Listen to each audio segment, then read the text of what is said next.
Well, the Bay Sox have their backs against the wall for Game 4 here in Bowie, Maryland. Paul Mancano and Steve Melewski, and Steve feels a little bit cooler, more like October playoff baseball than it did yesterday, which was 95.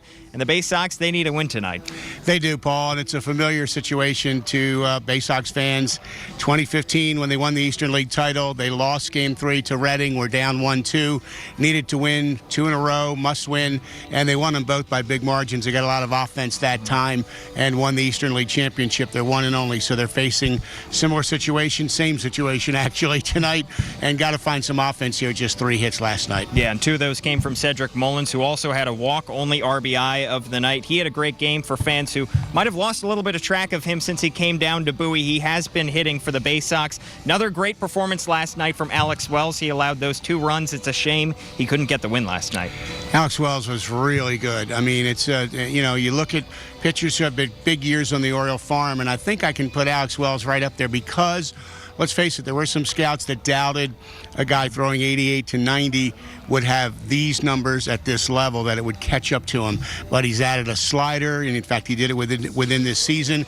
He's continued to hone his secondaries. The command continues to be outstanding. Fearless, as Buck Britton says, pitches inside, works fast, throws strike. I mean, he had 58 pitches and 46 were strikes after the 6th inning. He threw 12 balls in 6 innings of baseball. So it was a heck of an effort. It's tough that he took the loss. An awesome story for him, and it's been an awesome story for the Bowie Bay Sox in this second half. The fact that they're even in this position, considering how they started out the season, speaks to how Buck Britton has run this team. They've come back from deficits before.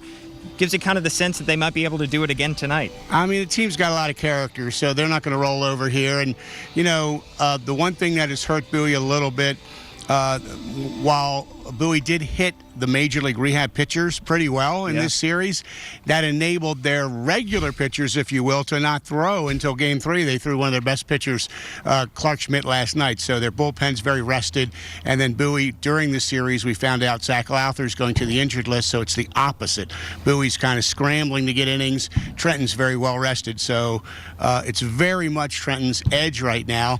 But Buck Britton and the Bay Sox kind of welcome that challenge. And Trenton has a guy in the bullpen named Dylan Betances, who also might see some action in Game 4. That could make it even tougher for the Bay Sox, but they did it in 2015. Hopefully they're going to do it in 2019 as well. That would be fun. Steve Melewski, Paul Mancano here from Bowie, Maryland.